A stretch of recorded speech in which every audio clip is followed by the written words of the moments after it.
I got a new phone, and I'm a firm believer that autocorrect should be banned. It all started when I was cleaning out my office in the White House. I was loading up my car, and as I was walking out, Biden is walking up with his Secret Service detail, and he looks at me. He's like, "What are you doing? Where are you going?" And I'm like, "I'm cleaning out my car." He's like, "You can't. I need you to stay around and clean up." So that comment actually pissed me off. So I was like, listen here. If you think I'm going to sit around and clean up after, and he's like, whoa, whoa, whoa. No need for the hostility. I don't need you to clean up after me. I need you to clean up after Don Jr. and Eric. I was like, what? He's like, yeah. You know those two have been running around DC for the last 4 years. You don't think they made a big mess? I was like, well, yeah, I guess you got a point. He's like, yeah, your country needs you. So I gave him the side eye look. And he's like, well, what's the side eye look for? And I was like, well, when someone says your country needs you, that usually means they want you to do some work for free. And Biden was like, no, no, no, I'll pay you. I'll give you 10 million to do it. I was like, a year? He's like, yeah, that's fine. But I need you to clean up after them. I need someone there who knows them, since you've had a lifetime of having to clean up after them anyway. You're the most experienced. And if I do it, it's going to take me 4 years. And by the time I'm done, next election's coming around. I haven't gotten anything else done except clean up after them too. So I was like, okay, I'll do it. He's like, great. So then he texted, I think, Kamala Harris, told her I would clean up. Then actually they started, him and Secret Service, they started grabbing stuff out of my car and helped me back into the office, or move back in the office. So, I started looking at the mess that they made, Don Jr. and Eric. And I was like, yeah, this is going to take 4 years. So then I decided to go to lunch, and now DC, everyone's treating me differently. They're like, that's the guy going to clean up after Don Jr. and Eric. And people are like, asking me for autographs. Went to this restaurant. I thought it was takeout because everyone's on lockdown because of COVID. They're like, no, you want to dine in? I'm like, you can dine in? He's like, yeah. And he opens the door. There was a speakeasy.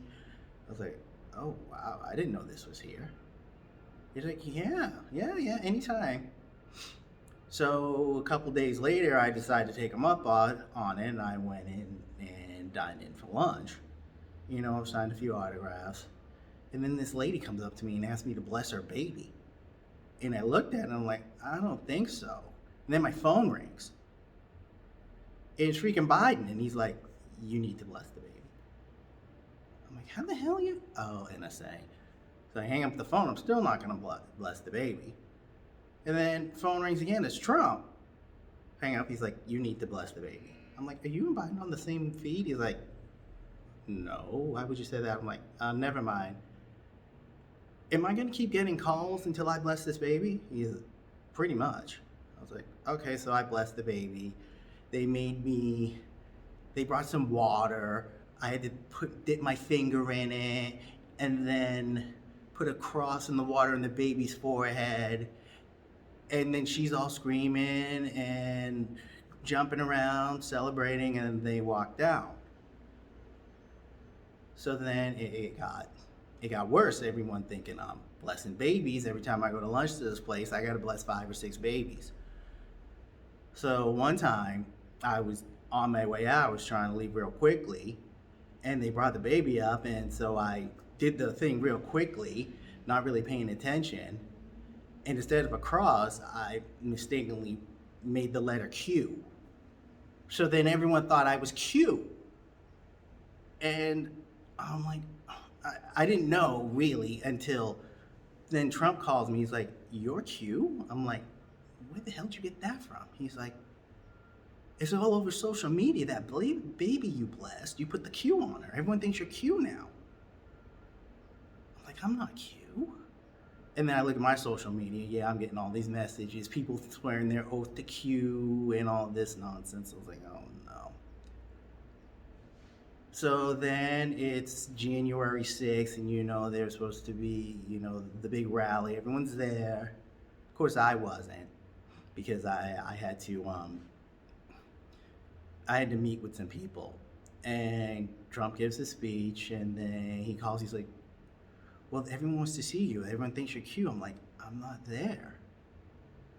He goes, "Well, where are you?"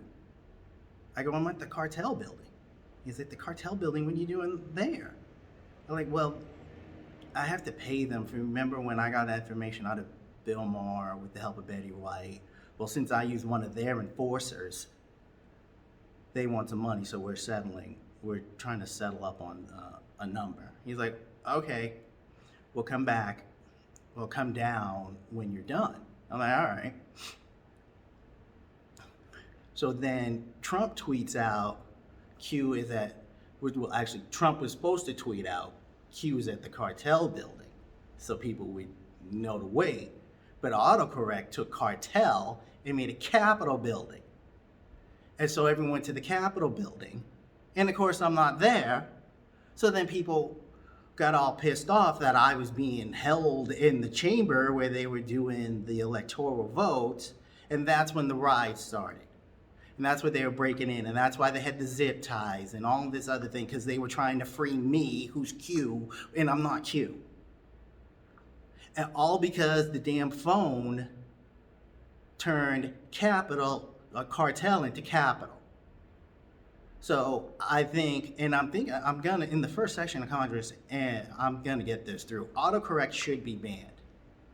And I'm just gonna show pictures of the riots to prove my point. And I think I'm gonna get this through. And I might have to get a new phone.